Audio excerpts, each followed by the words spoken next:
Assalamu alaikum everyone. Welcome to my YouTube channel Studies Corner.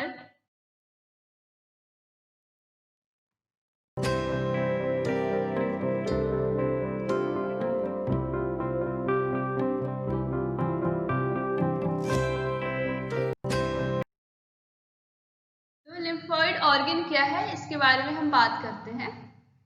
The organ concerned with the production of immune cells in immune reaction are called lymphoid organ. मतलब कि lymphoid organ are those organ which are concerned with the lymphocyte. Which lymphocyte? B lymphocyte and T lymphocyte. तो इस video में हम बात करेंगे lymphoid organ के बारे में. तो कंटिन्यू करते हैं. लिम्फोइड ऑर्गन जो है वो दो टाइप का होता है, primary lymphoid organ and secondary lymphoid organ. Primary lymphoid organ में बोन मैरो एंड थाइमस आता है एंड सेकेंडरी लिम्फोइड ऑर्गन में lymph node, spleen and tonsil आता है. तो प्राइमरी लिम्फोइड ऑर्गन को site of lymphocyte production and maturation भी बोला जाता है एंड सेकेंडरी लिम्फोइड ऑर्गन को साइट ऑफ लिम्फोसाइट एक्टिवेशन. क्यों? क्योंकि बोन मैरो में B cells and T cells का प्रोडक्शन एंड मैच्योरेशन होता है, बट T सेल्स जो है वो बोन मैरो में इसका प्रोडक्शन तो होता है लेकिन इसका मैच्योरेशन जो होता है वो थाइमस में होता है. और ये प्रोडक्शन एंड मैच्योरेशन के बाद ये माइग्रेट कर जाते हैं ये लिम्फोसाइट सेकेंडरी लिम्फोइड ऑर्गन में. मतलब कि ये हुआ कि जब जैसे कि हम अगर स्टडीज करते हैं स्कूल एंड कॉलेजेस में तो उसके बाद हमें जॉब मिलती है, तो यहाँ पे यही मतलब हुआ कि लिम्फोसाइड जब प्रोड्यूस हो जाएगा, मैच्योर हो जाएगा, तो फिर वो सेकेंडरी लिम्फोइड ऑर्गन में चला जाएगा जो कि है साइट ऑफ एक्टिवेशन. ओके, तो आपको क्लियर हो गया होगा कि bone marrow and thymus primary lymphoid organ क्यों लिया गया है यहाँ पे. तो हम बोन मैरो को समझने के लिए सबसे पहले हम देखेंगे कि इसमें पैटर्न ऑफ डिस्ट्रीब्यूशन कैसे होता है. तो सबसे पहले हम बात करेंगे सेल्स की. तो जैसा कि हम जानते हैं कि हमारी पूरी बॉडी जो है वो सेल से मिलकर बनी होती है और इन सेल्स का जो ओरिजिन होता है वो स्टेम सेल से होता है. स्टेम सेल क्या है? स्टेम सेल्स एक special human cells that are able to differentiate into many other cells like muscle cell, brain cell, kidney cell, heart cells, जो कि जिनका अपना अपना एक इम्पॉर्टेंट फंक्शन होता है. अब ये स्टेम सेल्स जो है खुद तो एक सिंगल सेल होती है लेकिन ये डिवाइड होकर मल्टीप्लाई होकर पूरा ऑर्गन बनाती है जिससे ऑर्गन सिस्टम बनता है और फिर हमारे पूरे बॉडी का निर्माण होता है. तो देखते हैं कि स्टेम सेल वर्क कैसे करती है. तो अर्ली फिटल लाइफ में हेमेटोपोइसिस जो होता है वो हमारे यॉर्क सैक में होता है around 3 week of gestation and yolk sac में ही सडन स्टेम सेल्स जो है वो अपीयर होने लगते हैं that are responsible for hematopoiesis, that is formation of RBC, WBC and platelets. और फिर इसके बाद से ये जो यॉर्क सैक में जो हेमेटोपोइसिस हो रहा है around 3rd week of gestation, ये माइग्रेट कर जाता है इवेंचुअली इनटू लीवर. ठीक है, तो स्टेम सेल्स जो है वो around 3rd week of gestation के बाद हेमेटोपोइसिस जो होगा वो लीवर में होगा. कब? 3rd मंथ में. यहाँ से यॉर्क सैक में हेमेटोपोइसिस हुआ 3rd वीक में एंड लीवर में होगा 3rd मंथ में. ओके, तो लेकिन जब ये स्टेम सेल्स जब ट्रांसफर होता है लीवर में तो सिर्फ ये लीवर में नहीं जाता है, कुछ स्टेम सेल्स जो है वो स्प्लीन एंड लिम्फ नोड में भी चले जाते हैं. तो अब जो लीवर जो है वो मेजर ऑर्गन हो जाता है हेमेटोपोइसिस के लिए, लेकिन कुछ प्रोसेस जो होता है हेमेटोपोइसिस का लिटिल बिट प्रोसेस जो होता है वो स्प्लीन एंड लिम्फ नोड भी करती है. अब ये जो लीवर है ये कंटिन्यू करेगा haematopoiesis up to near the time of birth, but around 4 month of foetal life haematopoietic stem cells जो है वो माइग्रेट कर जाता है बोन मैरो में और ये बोन मैरो जो है वो bone marrow become their permanent residence for future. मतलब in bone marrow these stem cells अच्छे से पॉपुलेट होते हैं और प्रोलिफरेट होते हैं और ये जो है अपना मैच्योर प्रोडक्ट रिलीज करते हैं like RBC, WBC and platelet into circulation. Okay, तो यहाँ पे लिखा हुआ है earliest haematopoiesis occur in the yolk sac and later in the fetal liver and spleen और function is gradually taken over by the bone marrow। तो ये तीनों लाइन अच्छे से समझ में आ गई होगी। लेकिन क्या होता है कि all the bone marrow at the time of birth at the time of birth in a full term baby all the hematopoietic जो होता है वो limited हो जाता है bone marrow में, और जो सारे बोन मैरो होते हैं न्यू बॉर्न में वो एक्टिव होते हैं, और जो एक्टिव बोन मैरो होते हैं उन्हें बोलते हैं रेड बोन मैरो, और येलो बोन मैरो जो होता है वो इनएक्टिव होता है। क्यों इनएक्टिव होता है? क्योंकि इसमें लेस हेमोपोइटिक सेल होते हैं और जिसकी वजह से इसमें ज़्यादा अमाउंट में फैट सेल प्रेजेंट होता है। तो हमने समझ लिया कि इसका पैटर्न ऑफ डिस्ट्रीब्यूशन कैसे कैसे होता है, स्टेम सेल से कैसे आरबीसी, डब्ल्यूबीसी एंड प्लेटलेट्स बनता है, और ये तीनों जो है इन तीनों का हमारे बॉडी में बहुत ही मेजर फंक्शन है। अब क्या होता है, जैसे जैसे हमारी एज बढ़ती जाती है more and more red blood cells जो है वो कन्वर्टेड हो जाता है येलो टाइप में, और around half of adult bone marrow is red. तो जैसे हम एडल्ट हो जाते हैं तो हमारे बॉडी में 50% जो है वो रेड एक्टिव बोन मैरो बचता है एंड 50% इनएक्टिव यानी येलो बोन मैरो बचता है। तो एडल्ट में रेड मैरो जो होता है वो कहाँ होता है? Found mainly in the flat bones and in the epiphyseal end of long bones such as the femur and humerus. Yellow bone marrow जो होता है वो कहाँ पाया जाता है? मेडुलरी कैविटी में, the hollow anterior of the middle portion of the long bones.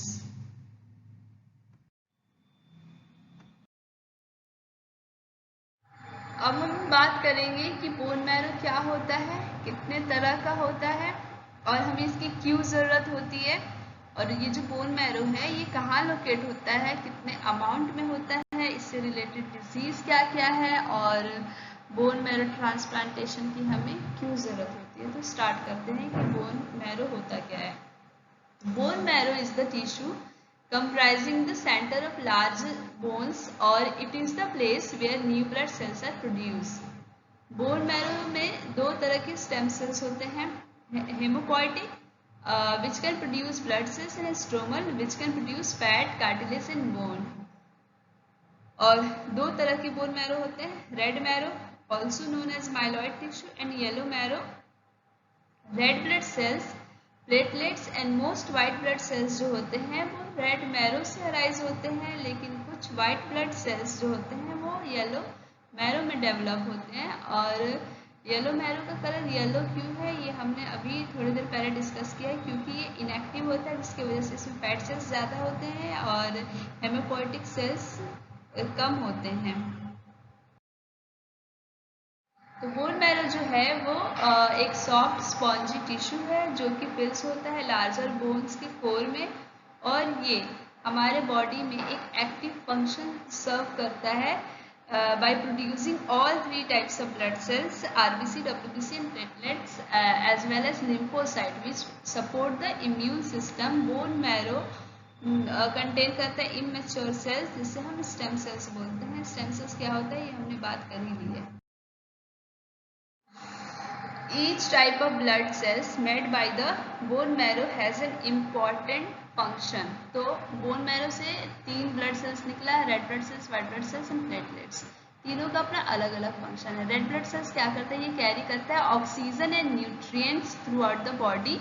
White blood cells ये हेल्प करता है to fight with disease and infections, और प्लेटलेट जो है ये हेल्प करता है क्लॉटिंग में, जो कि कंट्रोल करता है हमारे अनकंट्रोल जो प्रिवेंट करता है हमारी अनकंट्रोल ब्लीडिंग को।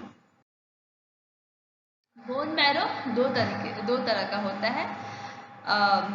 रेड बोन मैरो ये इसमें मेनली क्या होता है? हेमोपोइटिक टिश्यू प्रेजेंट होता है, और येलो बोन मैरो में मेनली फैट सेल्स होता है। अब बोन मैरो जो होता है वो हमारे बॉडी में कितने अमाउंट में प्रेजेंट होता है?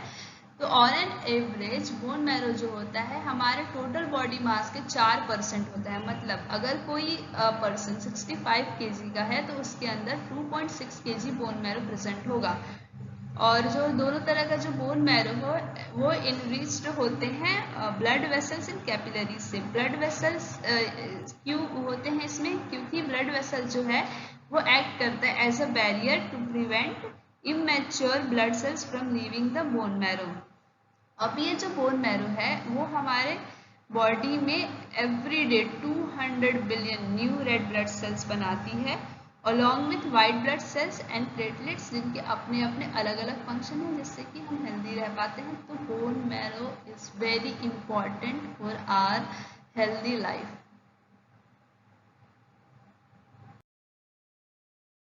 अब जो ये red bone marrow and yellow bone marrow में डिफरेंस क्या है ये देखते हैं। रेड मैरो जो है वो रेड इन कलर है, येलो बोन मैरो जो है वो येलो कलर है। अभी हमने बात की कि इसमें मेनली हेमोपोइटिक सेल्स होता है और ये जो येलो मैरो जो है वो कहाँ पाया जाता है? मेडुलरी कैविटी में। और रेड बोन मैरो कहाँ होता है? Found in flat bones, pelvis, sternum, cranium, ribs, vertebra and spongy epiphysis of long bones. और ये प्रोड्यूस करता है red blood sales, white blood sales and platelet. लेकिन ड्यूरिंग एजिंग रेड मैरो जो होता है वो रिप्लेस हो जाता है येलो मैरो से। In case of severe blood loss the body can convert the yellow marrow back to red. ऐसा क्यों होता है? क्योंकि जब हमारा ज़्यादा ब्लड लॉस होगा तो येलो मैरो जो है ये इनएक्टिव है, तो ये रेड मैरो में कन्वर्ट होगा जो कि एक्टिव होता है। तो ये ज़्यादा अमाउंट में रेड ब्लड सेल्स बनाएंगे जिससे कि हमारा ब्लड लॉस मेंटेन हो जाएगा। डायग्राम को देखते हैं तो देख रहे हैं कि यहाँ पे इन्फेंट में सारे बोन मैरो जो है वो रेड है और यहाँ पे जो है ये सिर्फ सेंट्रल एरिया में जो बोन्स प्रेजेंट है वही रेड है, बाकी सारे येलो है। तो ऐसे क्यों होता है हम देखते हैं। तो at the time of birth सारे बोन मैरो जो होते हैं वो रेड होते हैं, मतलब हेमेटोपोइटिकली एक्टिव होते हैं। लेकिन उसके बाद हेमेटोपोइसिस जो है वो लॉन्ग बोन पेरिफेरल बोन्स में हेमेटोपोइटिक का प्रोसेस जो है वो बंद हो जाता है long bone and peripheral bone में। मतलब हेमेटोपोइटिक जो है वो सिर्फ सेंट्रल बोन में होता है। For example in adult haematopoiesis is limited to the skull bone, vertebral column, ribs, hips bone. Okay, तो यहाँ पे इस डायग्राम को देख के आपको क्लियर हो गया होगा ये सारी बातें। अब हम बात करते हैं कि बोन मैरो ट्रांसप्लांट की हमें कब ज़रूरत होती है। तो जैसे कि बोन मैरो जो बहुत इम्पॉर्टेंट होता है हमारे एक हेल्दी लाइफ के लिए, तो अगर इसमें कोई प्रॉब्लम होगी तो हमारी लाइफ भी जो है वो डेंजर में आ जाएगी। तो इससे रिलेटेड जितने भी डिजीज़ होते हैं वो बहुत ज़्यादा ही खतरनाक होते हैं। इन कंडीशन में हमें बोन मैरो ट्रांसप्लांट की ज़रूरत होती है। तो ये बोन मैरो ट्रांसप्लांट क्या है? बोन मैरो ट्रांसप्लांट जो है वो एक मेडिकल प्रोसीजर है जो कि रिप्लेस करती है हमारे डैमेज बोन मैरो को, और जो डिस्ट्रॉय हो गए होते हैं डिजीज़ के वजह से, इन्फेक्शन की वजह से और कीमोथेरेपी की वजह से। इस प्रोसेस में हमारे ब्लड स्टेम सेल्स को ट्रांसप्लांट किया जाता है। अब ये स्टेम सेल्स ट्रांसप्लांट होने के बाद ये हमारे बोन मैरो में चले जाते हैं। यहाँ पे ये न्यू ब्लड सेल्स बनाते हैं जिससे कि बॉडी के जितने भी फंक्शन है वो फिर से प्रॉपरली स्टार्ट हो जाते हैं। मैरो ट्रांसप्लांट की हमें किन किन कंडीशंस में ज़रूरत पड़ती है हम ये देखते हैं। तो bone marrow transplant are performed when a person's marrow isn't healthy enough to function properly. This could be due to chronic infections, disease or cancer treatment. Some reasons for bone marrow transplant include aplastic anemia.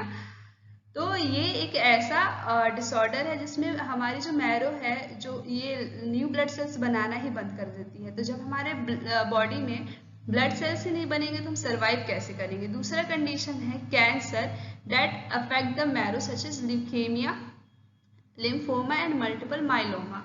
Leukaemia एक ऐसी condition है, मतलब leukaemia जो है वो एक blood cancer है। इस कंडीशन में पर्सन की बॉडी में एबनॉर्मली वाइट ब्लड सेल्स बनने लगती है। तीसरा कंडीशन ये है कि जब हमारी बोन मैरो जो है वो डैमेज हो जाती है कीमोथेरेपी की वजह से। चौथा sickle cell anaemia which is an inherited blood disorder that cause misshapen red blood cells. तो नॉर्मली जो हमारा flexible round red blood cells जो होता है वो इजीली ब्लड वेसल्स में मूव करते रहता है, लेकिन सिकल सेल एनीमिया में रेड ब्लड का शेप जो है वो सिकल और क्रिसेंट मून की तरह हो जाता है, जिससे कि ये हमारे स्मॉल ब्लड वेसल्स में स्टक कर जाते हैं और ये ब्लॉक कर देते हैं। ब्लड फ्लो नहीं होता है, ऑक्सीजन सप्लाई, ब्लड फ्लो नहीं होगा तो हमारे अदर्स पार्ट में ऑक्सीजन का भी सप्लाई नहीं होगा। पांचवी कंडीशन है thalassaemia, which is an inherited blood disorder where the body makes an abnormal form of haemoglobin and integral part of red blood cells. Thalassaemia एक ऐसी कंडीशन है जिसमें एबनॉर्मल फॉर्म ऑफ हेमोग्लोबिन बनने लगते हैं। मतलब कि अगर हमारे बॉडी में रेड ब्लड सेल्स की लाइफ स्पैन जो होती है वो 120 डेज की होती है, लेकिन थैलेसीमिया में हमारी बॉडी की जो रेड ब्लड सेल्स की लाइफ स्पैन जो होती है वो 120 से 20 डेज पे आ जाती है, जिससे कि हमारे बॉडी में बहुत ज़्यादा अमाउंट में ब्लड की कमी हो जाती है, तो हम एनेमिक भी हो जाते हैं। तो इन कंडीशन में हमें बोन मैरो ट्रांसप्लांट की ज़रूरत होती है। So this is all about bone marrow and I hope कि आपको ये वीडियो अच्छी लगी हो। अगर आपको मेरी वीडियो अच्छी लगी हो तो please like, subscribe and share. Thank you so much.